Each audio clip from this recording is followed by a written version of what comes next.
tools. It's the harness, the prong collar, and the next one.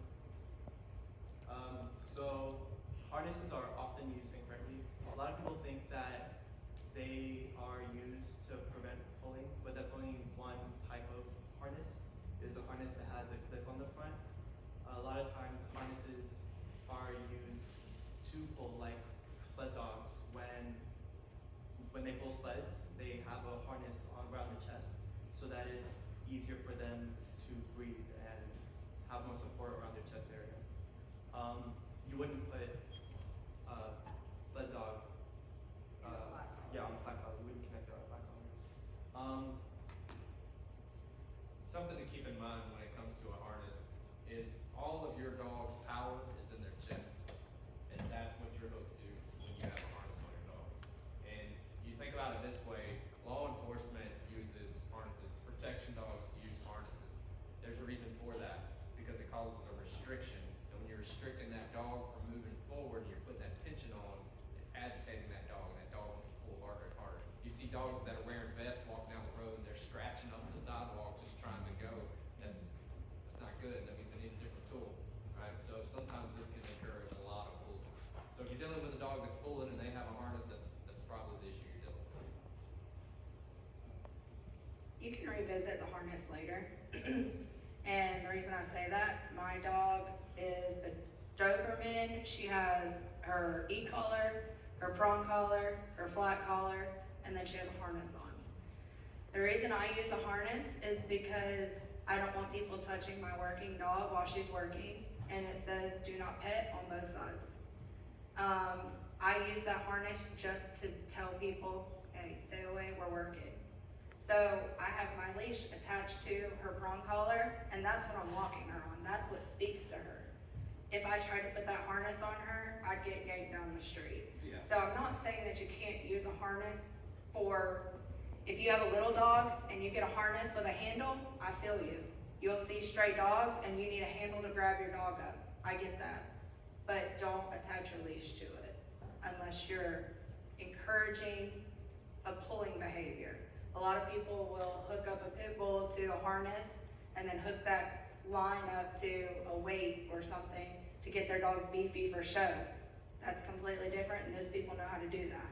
But when you're encouraging a dog to use those chest muscles, that's when you're going to want to use that harness. This is the number one thing we all see when we get new clients is a dog arrives with a harness, and he's a puller. Tell that story. Oh, yeah. So, good point. We had a client come into the facility. She was at the door trying to come through the front door. I'm at the counter watching her. She's struggling with this dog. It's a golden retriever. It's in a harness. And I asked her, did she need any help? About the time she told me no, this dog slipped out of the harness backwards and took off down the road. So We are not fast runners. yeah.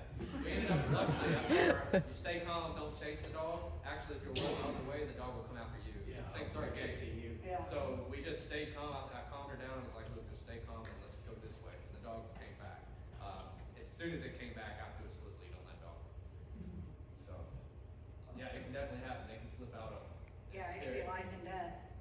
And that's the same thing with the prong collars. If you do get a prong collar, you want a hamstringer. Yes. You don't want to get one of those cheap alcohol ones.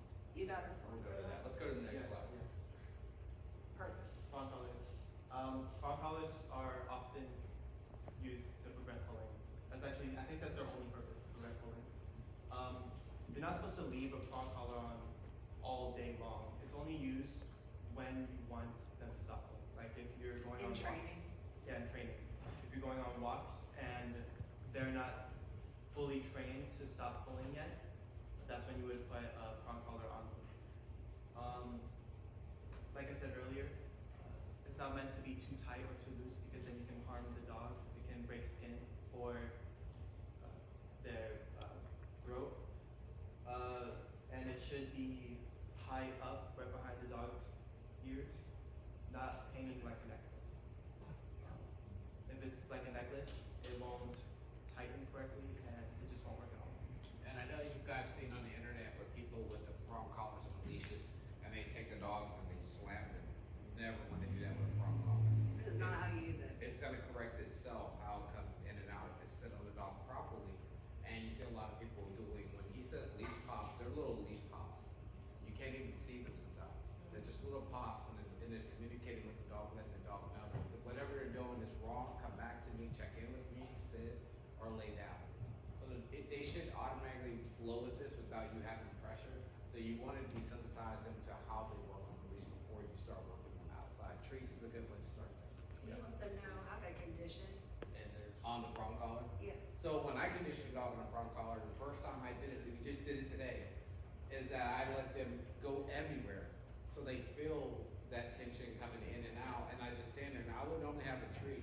So as soon as the dog makes eye contact with me, I reel them in and give them a treat. And I say good boy, good girl, and they start understanding, okay, if I keep looking back at him, I'm gonna get a treat. And initially then they'll start walking beside me to where we're right beside each other, and they're not pulling on it. The leash should be a slack leash. It shouldn't be where you're holding it the whole time. It should be slack. You can hold it with your finger. And that's when you'll know the prong collar is set properly and the dog understands it and then they understand the behavior. The same thing with desensitizing them. If you do it properly, as soon as you pull out the prong collar, the dog will run up to you and sit in front of you because you gave them a treat, put the prong on them, and they went outside and they know it's connected with going outside, not wearing it every day. We only go places when he grabs that collar. So they'll run up to you. and if your dog absolutely loves to work and train, and you use that as a training tool, so it goes hand in hand with the walks, it's time to train, same thing, if they're desensitized to it, they're conditioned to it, they're gonna come right to you for the training. Some things to keep in mind when you're looking at prong collars, the Hermspringer, like this one and the ones we have here, they have balance plates. There's 3 balance plates. There's one on each side and one near the trachea. And that's so you get balanced pressure all the way around. So there is a big difference in those and your Tractor Supply or your PetSmart prong collars. And so keep that in mind because that's definitely a safety feature on those things. I have actually gotten a knockoff Hermspringer before. We all have. Yeah. It looks just like a regular Hermspringer. And if you're not a professional, you're not gonna know. You won't see it. You will not know it. It's very, very hard to see. It's just like trying to figure out if a $100 bill is real or not. I can give you a tip on that though. There's a little metal tab that hangs off of it. It'll say Ion instead of the Hermspringer Germany. It'll say Hermspringer, it'll say HS, Hermspringer, but then it'll say Ion instead of Germany. And it smells funky. I don't know how to explain that to you. The metal, it smells very metally. And it's what it is these companies will use the cheapest metal that they can get a hold of. And dogs actually have pretty sensitive skin to metal. And I don't know, it could be on 2 hours and your dog's hair will start falling out. You'll start to smell this really messed up smell. And then all of a sudden your dog has a really bad skin infection. I've seen it be really bad. I've seen it happen on my own dog. Not even know it, felt completely like the worst dog owner in the world. And it's just one of those things. So the ones that we use specifically because they are top tier tools to use. And the metal is awesome. Now, something that you can also pay attention to is Hermspringer on each end of the prongs. Every single tip of them are flattened off and polished. That matters because beyond popular belief, even though these collars pinch, they do not go into your dog's neck. Like they're not pokey spikes. So they're making a pinching maneuver.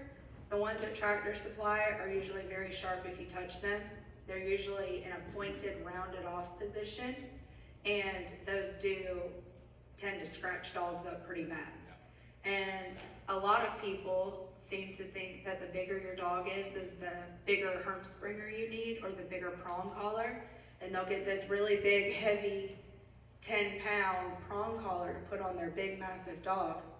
These smaller prong collars that we have, the 2.25s, right, can be used on a Great Dane or a Shih Tzu or a Cane Corso or a Dutch Shepherd or the whatever dog that you have.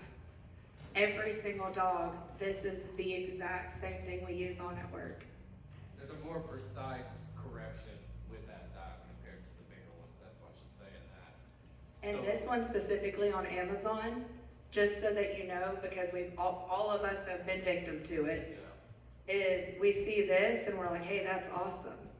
If this is on your leash and these are clipped together, can anyone tell me where the correction is coming from? How do you make those teeth move in and out to make a pinching motion. You know, There's not one.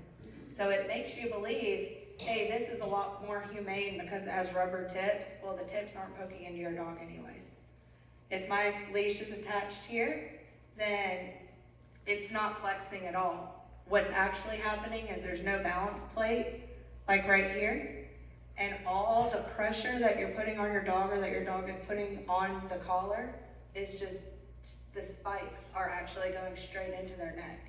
So there are things out there that look more humane that are actually way worse than if you just get the product that real trainers use. and I recommend if you get the prong to use a leather leash, because the weight on it is gonna allow it to contract better. If you're using a nylon leash or something like that, the weight's Or the gonna be. biothane. Yeah.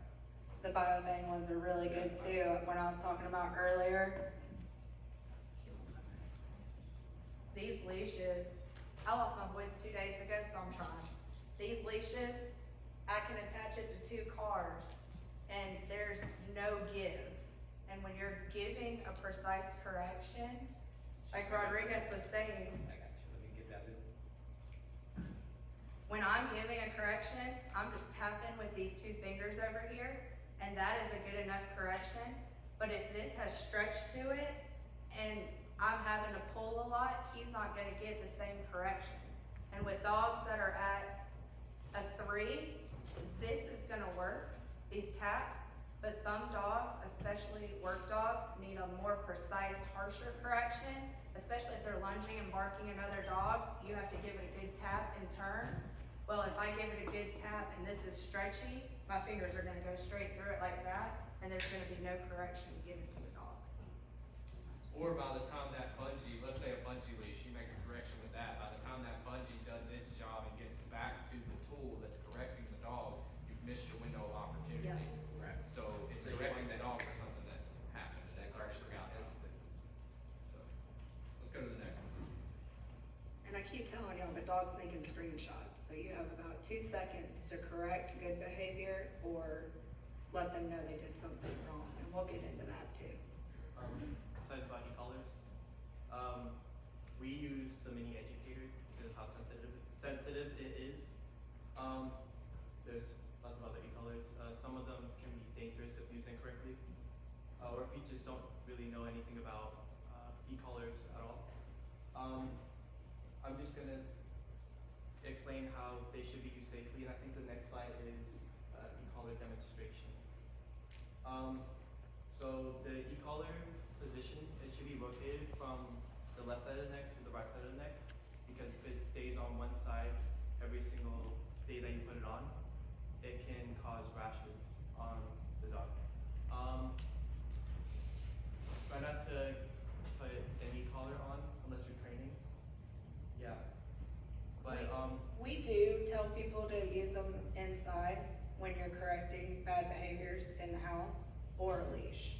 Up to you. I don't like a leash running around my house because it'll get snagged on stuff.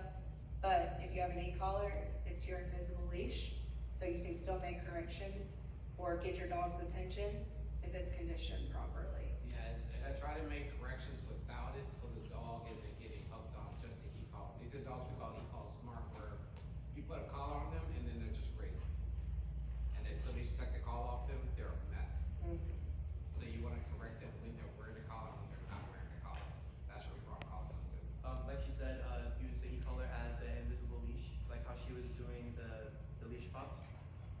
You would try to have that same idea with the e-collar whenever you would do a leash pop. Like if you're walking a dog, and you want to correct them for going off, you come back. Anyways, get back to, I'm so sorry, this is like my drive in life as a dog I'll trainer. ask you a question. Yeah, absolutely. There's 2 collars, there's 2 remotes up here, or 2 e-collars, and can you explain them the difference in like good and bad of the 2, because people think e-collars are all the same. Let me start off by saying e-collars are not shock collars. E-collars provide a static stimulation which cannot be amplified by water. So water dogs use them for sport. And if you've ever used a TENS unit for your muscles in physical therapy, it's the exact same sensation. yeah. So, when we condition e-collars, because it's a tool, we put the collar on, and the reason we use the mini educator is just like the Hermspringer. It's the tool that works the best in our market. And we want tools that provide good, efficient results. So this is what it looks like.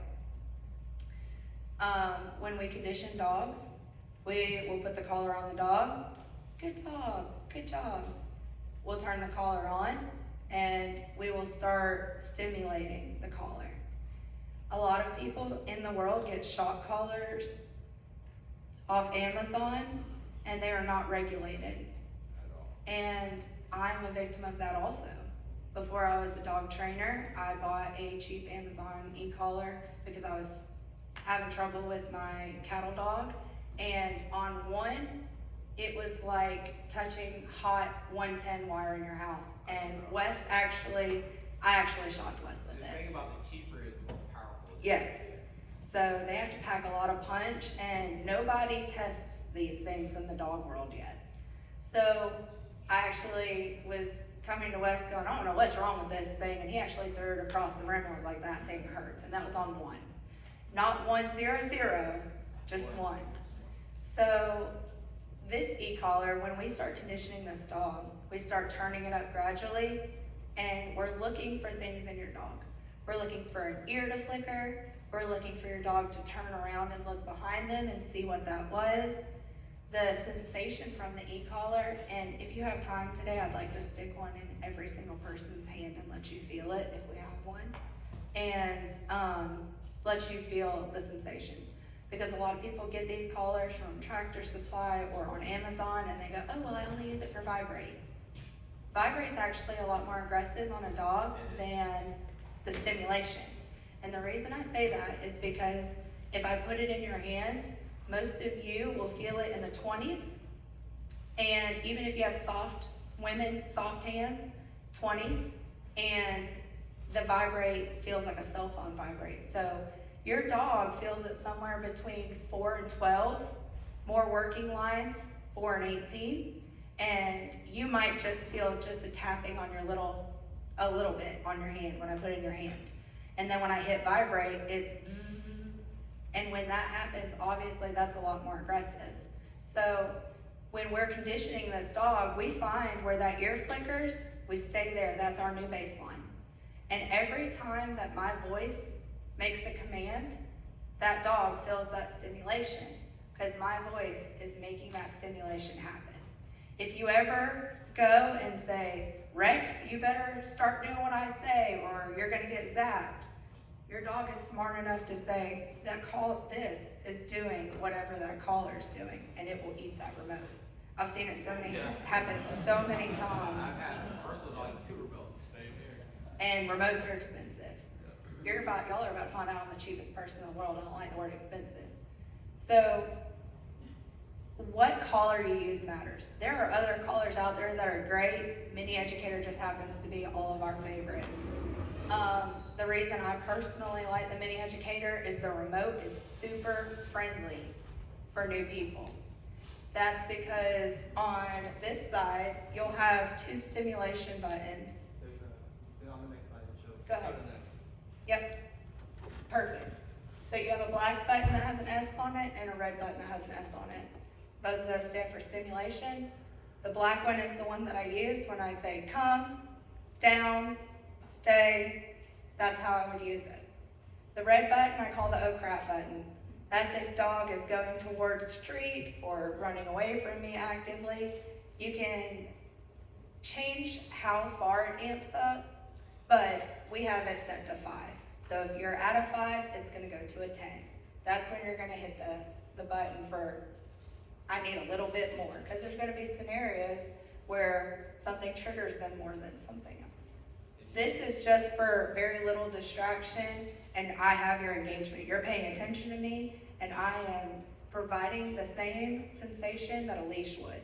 So when I say, Molly, sit, and I give that leash pressure, on an e-collar, I'm gonna go, Molly, sit.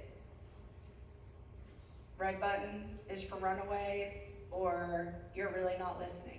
On this side, this is gonna be the vibrate button. You can also set it for a tone, but in my experience only, Dogs do not care about a tone as much as they care about a vibrate. And the reason you use vibrate as a more aggressive portion of the e-collar is because vibrate is changing the stimulation. So dogs can desensitize to the stimulation at a 5. There are different scenarios where you might have to go to a 10, depending on where you are. There's dogs in the building when I'm training e-collar, we train on a 5, they're doing everything perfect. I go out into public, they don't feel the 5 because their anxiety is at a 10. So that's something to consider. These tools are made to move. And I don't care if you have to put it at a 75 for your dog to listen in a moment where they're freaking out. I would rather my dog listen. The vibrate, changing the stimulation. If you're in a really high anxious area and your dog's super fixated and you've already hit stimulation, you've said a command, not listening, not hearing you, ears aren't even turning because they forgot you were there, vibrate usually makes them turn around and look at you. So different reasons for the remote, but the reason I like this remote is it fits very well in the hand. In the winter, my hands are in my hoodie. I always know which button I'm touching. I'm not hitting the red button with my thumb because I know that's on the vibrate button because I'm always holding it like this. So, stimulation, oh crap button, vibrate button. This call, can you go back one? I'm sorry. This button is usually a lot less user-friendly, and this is gonna be the remote that you see on a lot of Amazon e-collars, and there's a whole lot of buttons, and if your dog is chasing another dog or running into the road, you're gonna be fidgeting, trying to get it out of your pocket, trying to figure out what button to push. That's why we decided to pick something with a lot less buttons. The mini educator also has a light on it, so if your dog is going out to the bathroom at night, you can hit a button that first time you hit it, strobes light. You can track your dog while it's going to the bathroom or wherever, and then if you hit it again, it's a full-on consistent light.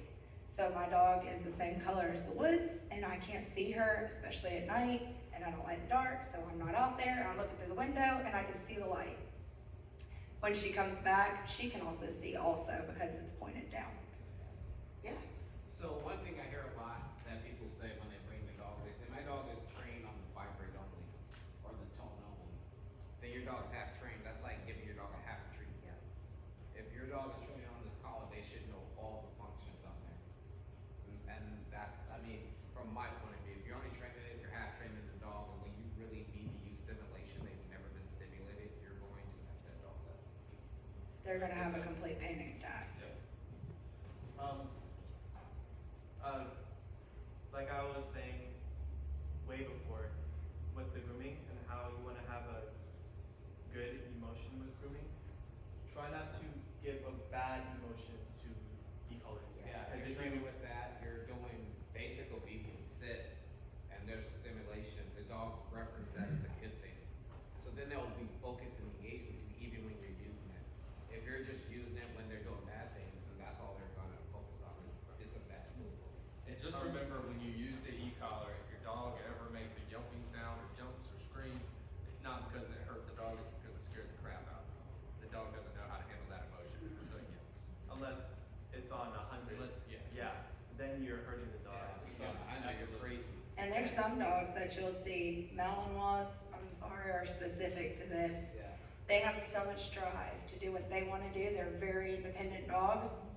You'll hit the stimulation, and the way we set ours up for people is it can, as long as you're holding the button down, they're getting a continuous stimulation until you pull your finger off.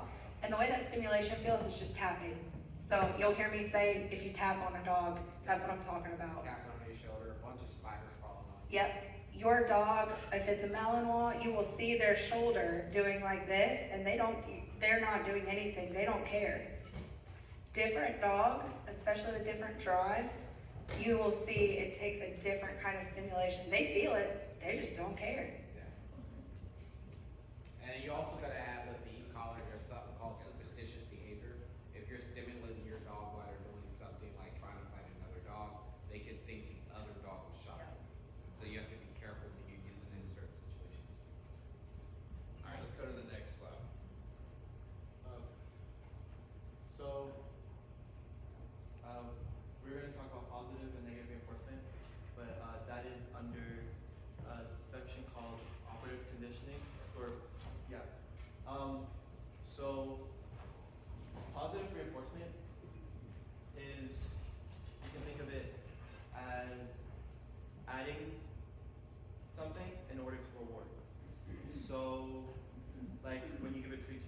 dog sits, you're giving the treat, you're adding the treat to reward the dog for that good behavior.